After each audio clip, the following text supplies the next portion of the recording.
Well, Razorback fans, we have the predicted order of finish from SEC Media Days. The Razorbacks not picked very high. Not many players picked on the SEC teams. So is it going to be better, worse, the same?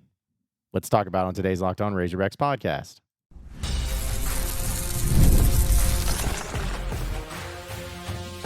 You are Locked On Razorbacks, your daily podcast on the Arkansas Razorbacks. Part of the Locked On Podcast Network, your team every day. And welcome into Locked On Razorbacks podcast. I am your host, John Nabors. I hope everybody had a wonderful weekend as a lot of things transpiring. We're just a few Saturdays away now until college football season, especially for the Razorbacks. I mean, if you think about it, fall camp's going to be starting up next week. How crazy is that? But it's exciting. So I want to remind everybody, though, that today's episode is brought to you by FanDuel. Make every moment more as playoffs wind down. The sports stop sporting like we want them to. But this summer, FanDuel is hooking up all customers with a boost or a bonus daily. That's right. There's something for everybody, every day, all summer long. Visit FanDuel.com to get started. Again, hope everybody had a wonderful weekend. As you know, when I was at Media Days last week, and I actually put up a few interviews from a podcast. I put it on Saturday, I guess, technically. And we had a chance to catch up with Taylon Green, the quarterback, Landon Jackson, as well as Andrew Armstrong. Just, you know, here's the thing is like there was a lot of cool stuff to get from them and to talk to them about, but it was just really seeing their personality and seeing how they approach the game and how they approach the expectations that they have or lack thereof.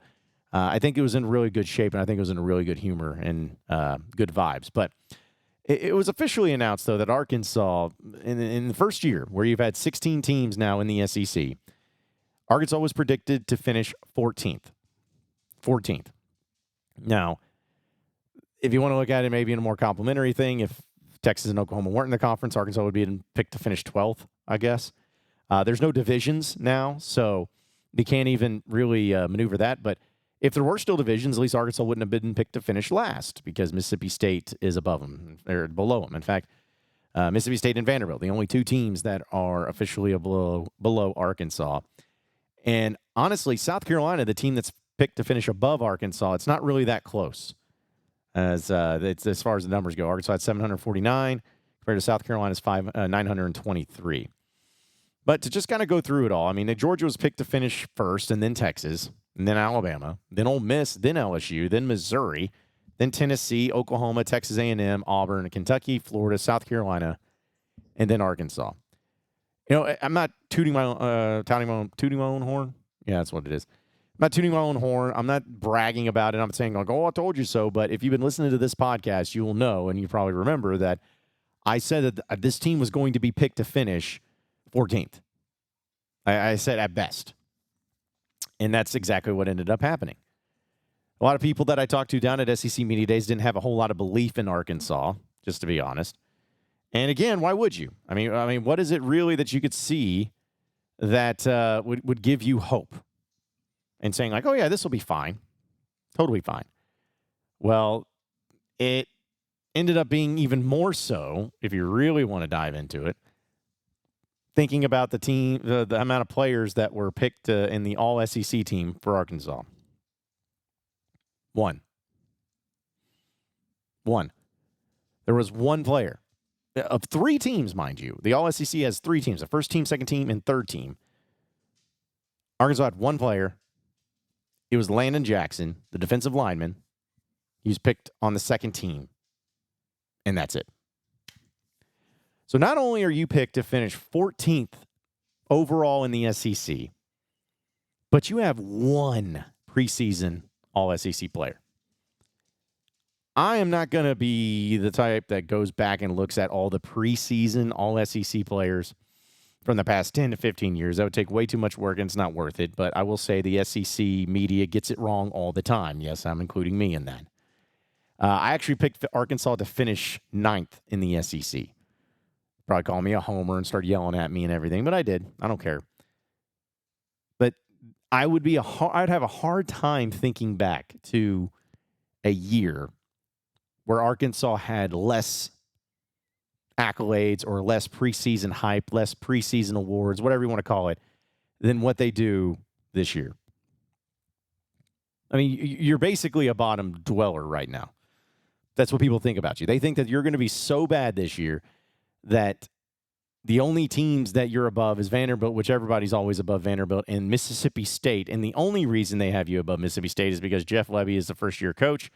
There's a lot of uncertainty there. The talent is not there quite yet, although I think Jeff Lebby's a good coach, and I think he'll do a good job at Mississippi State. But that's it. They have the media in general do not have any respect for Arkansas, for Sam Pittman, for the individual players. This is it. And you know, it's really a good correlation because that's exactly how all you fans feel, or at least the majority of fans feel. Anytime I've ever posted stuff about football, it's always just kind of like, who cares? This is stupid. Oh, come when's basketball season? Like, that's how it is.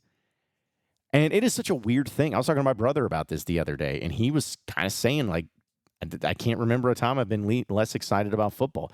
And it sucks. It sucks. Because let's be honest, if Arkansas actually follows through and finishes exactly where the SEC media picked them to finish 14th this year, say if they go through the season and they finish 14th, by finishing 14th, that would have to put you at about 4-8, 5-7 in conference, maybe 5-7 overall, I should say. But say if you did that and you only had one player on the preseason or on the postseason SEC, all SEC team, then yeah, that would be atrocious. That would suck. That would be really rough. Nobody would feel good about it. It would be a disaster. And then you'd have to move on and have a new coach. I mean, that's just what would happen. But as you all know, with me, if you've followed me and if you've listened to this podcast and you know who I am always going to look at it from a more optimistic point of view. Now, I will fully admit, folks, that there are so many times that I've had it in previous years, at least, that I have gone out on more of a limb and maybe hyped it up a little too much. I know it's crazy to think about, but a lot of that goes into feeding into the excitement that I have as a Razorback fan rooting for this team, but also because I feel like there is potential. Maybe that's where my vote comes in. My vote is usually on potential for the Razorbacks, not where I actually think they're going to finish, but where I could potentially see them being at if all things go according to plan. So, given that, and knowing all the other things that are going into it, like, for instance, like FanDuel, they have the over-under win totals. Arkansas's at 4.5. I'm going to be actually extra optimistic, not because I'm feeding into any sort of exaggerated thing, or I'm feeding and just trying to troll, or just because I'm a homer, fanboy, whatever. Because I don't think Arkansas is going to be a great team. I don't. But I don't think that they're going to be a trash team and be as bad as what they were last year. Like, some people have come at me and said, like, 3-9, 4-8. Why do you think the team is going to be worse this year than what they were last year? Why would you think that? I mean, again, I can understand saying, hey, it's not going to be a great team. But if you ask me, Arkansas upgraded at pretty much every single position on offense. For sure, the offensive line, because they only go up. The tight end pretty much returns everybody, but staying healthy, I think it's going to be just as good, not better. Same thing with wide receivers. You return everybody, so they're going to be just as good, if not better. And the quarterback position, I think Taylor Green, I'm not saying Taylor Green's better than KJ Jefferson or whatever, but I think Taylor Green's more suited for what the Petrino offense is going to be. And then at running back, I know you lost Rocket Sanders, but he had a problem staying healthy, but I'm a huge fan of Jaquindon Jackson. I think that dude's going to be a beast and a force to be reckoned with. I really love Rashad Dominion. And I even love Jalen Russell, the true freshman. I mean, that guy, or Braylon Russell, not Jalen, Braylon Russell. That guy is a load. So I feel like at every position on the offense, I believe you've upgraded. And honestly, ask yourself, do you believe that Arkansas got worse at any position? And if you were to say there would be one position, the only one I could really imagine you saying is at quarterback. But everything else, I think you'll be just as good, if not better. And then defensively, you're going to have to be honest, a worse linebacker group. Like that's that. I don't even think you can argue that. The linebackers are going to be worse than what they were a year ago, plain and simple. But I do believe the D-line, considering Landon Jackson coming back, is going to be as good as what it was a year ago. It's not going to get everybody pumped up, but it's going to be as good. And then you even throw in the possibility of the secondary. A few players of note, no fly zone, Hudson Clark. I think Nico Slaughter, the transfer from Tennessee, is going to be really good. You got a lot of pieces there, and I think the secondary could be just as good. I don't think it's going to be better. And more and more I've thought about it. I don't think it's going to be better. It could be just as good. It could be a little less, but still decent enough. It's not like a huge drop-off from a year ago. And then finally, the other thing that plays a major factor is the schedule, which I would argue that this year's schedule it's not easy, but it's easier than what it was a year ago. So when you add all those things together, folks, what do you get? You're better at every single position group for the most part. A few other ones you're going to be worse, or maybe just as good. And you have an easier schedule than what you did the previous year. So why wouldn't you think they'd be better? I'm just trying to use common sense. They're not going to be great, but they'll be better. And if you're a betting person, which I know you are, bet the over on Arkansas 4.5 wins. And I'll bet you Arkansas finishes above 14th this year in SEC play. I'm just saying.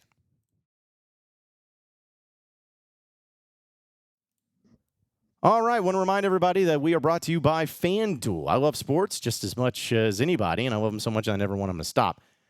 However, the playoffs have winded down, and we're starting to get fewer games right now.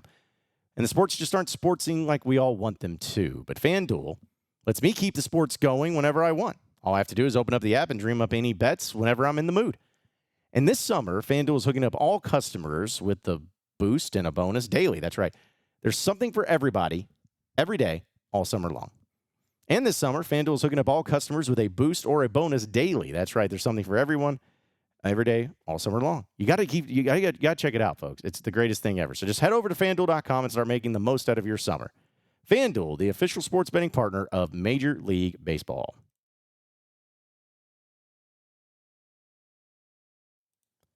All right, so moving on into the next segment of the Locked On Razorbacks podcast. A little basketball news, and one of significance, because recruiting is always going on, as we know, with every sport. But with college basketball and with John Calipari and the job that he's doing, there's always going to be such an extra fascination in everything. And one of the players that has been on everybody's list to watch for has been Darius Acuff Jr.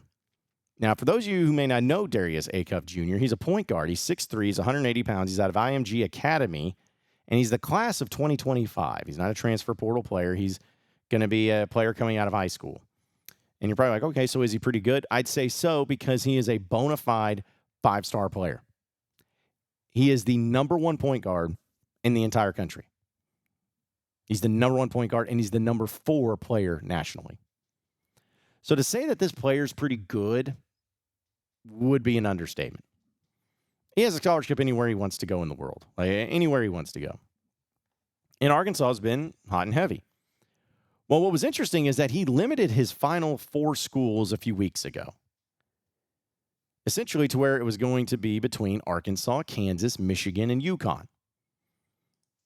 But here recently, he was like, I'm not going to UConn. He even canceled his visit to UConn. And now he has just 3 schools in mind with Arkansas, Kansas, and Michigan. And he's also announced that he will be giving his college decision this Friday, January 26th at 4 p.m. I know that I'm probably looking at this in a very arrogant way, which is true. It happens. But knowing the way that Arkansas has had it with Cal and the approach they've had it with the high school players, with NIL, with everything, it's hard for me not to already have a lot of confidence that Arkansas is going to get this kid. And if Arkansas is able to get this kid, I know it's 2025, which seems like so long ago. I mean, they're so far away. You got to be able to get, the players now. and get going in the season that's upcoming. Like I know that this is some worry that you could have later down the road and whatever, but I have a lot of confidence that Arkansas is going to get him. I mean, you got Bill Self at Kansas and Dusty May at Michigan.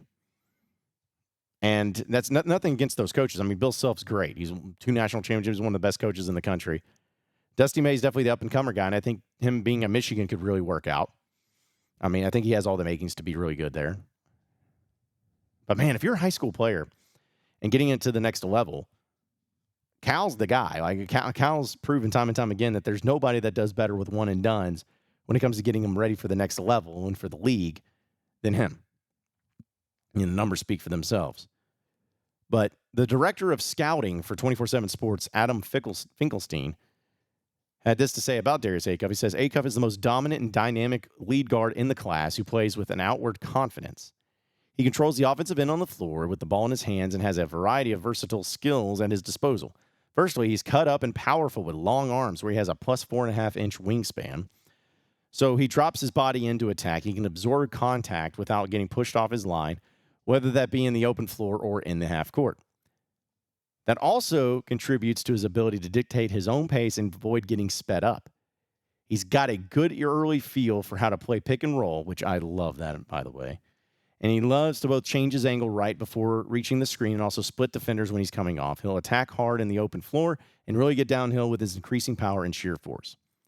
Acuff is most effective when he's making those around him better and asserting himself as efficiently as possible. He has good vision as a talented passer, but like many young scoring guards, he can sometimes dominate the ball and settle for unnecessarily tough shots. Defensively, his physicality and competitiveness should be long-term assets when he gradually seems to be getting a little looser in the hips. So you get kind of a breakdown of what the scouts are saying about him. And really the only thing I love the scouting reports because this is how it should be. I'm not complaining about it. But you should always have it to where players are given, laid out of what their strengths are, but then kind of go into, all right, well, what's the catch here? What's the weakness? What's the problem? What's the issue? And with him, it's simply settling for tough shots at times. If that's the weakness that he has, I feel pretty good about him. Because what player is not settling for that? Like, what player truly in these situations in young high school basketball, they're not doing those things. You just got to coach through it. You got to coach them through it, and you got to be able to put them in a better position, which puts you in a better position, which makes the team in a better position. You got to just do these things and to make it work. So, I'm not saying he's perfect. I'm not saying he's going to be a game changer, but, man, I feel really good about the chances Arkansas getting him. And even though Cal has not yet to coach a single game for Arkansas, it is still amazing the job that he's doing. I told everybody at SEC Media Days when I was talking to all the other people, I did a lot of interviews down there with other radio stations and everything, which was awesome. But it's so funny because all of them were asking about, hey, football season for Arkansas, the excitement and everything. It's like everyone cares about basketball right now. Like that is so much the focus of everybody. Football will be there. It'll get there. But like right now, everyone's just like, oh, what's basketball doing? Okay, football. Okay, that's just something to hold us over until basketball gets going. It's a completely different game, but it's so funny to see how people react. But hopefully Arkansas has some really good news on Friday with Darius Acuff. He'll be making his decision, and hopefully he ends up making it for Arkansas. Here's hoping.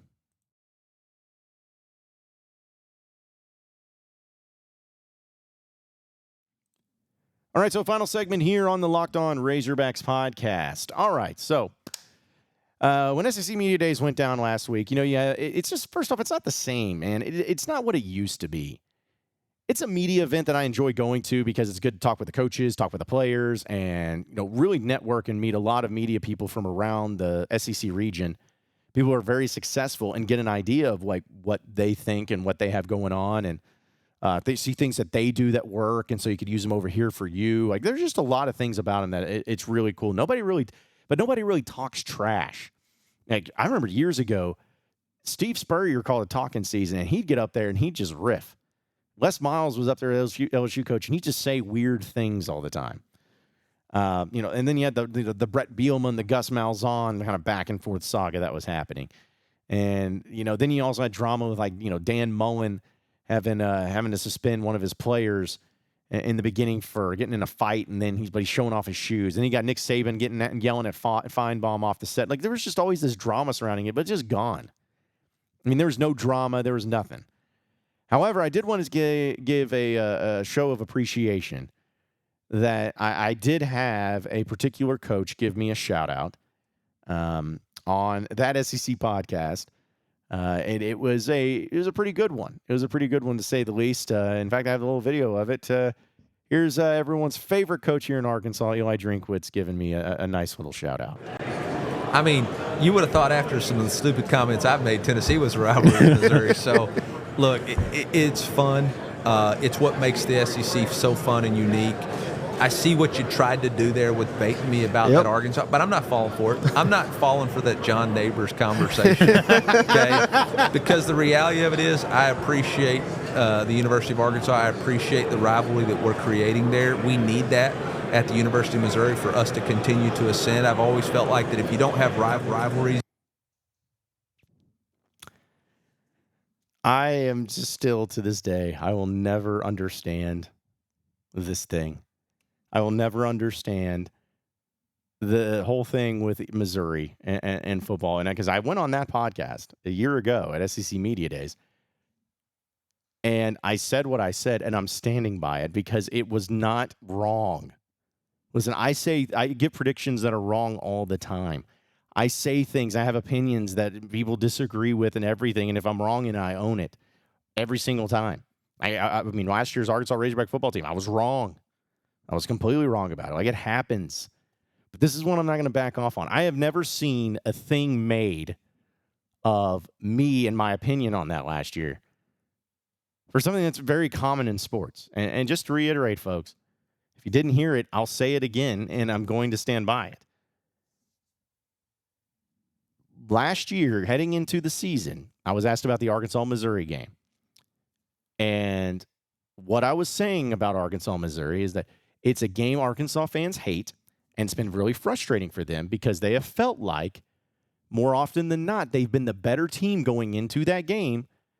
But the times that they felt that way, Missouri still won. And that was it.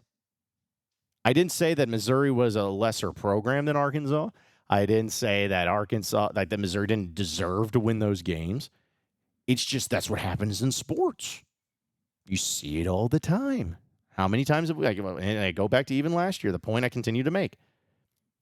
Arkansas was 4-7 going into that Missouri game last year, and Missouri was 9-2. If Arkansas would have beaten Missouri in that game, would anybody have said, "Oh man, yeah, well, Arkansas, they're a better team than Missouri"? No one's saying that, because then Arkansas goes to 5-7.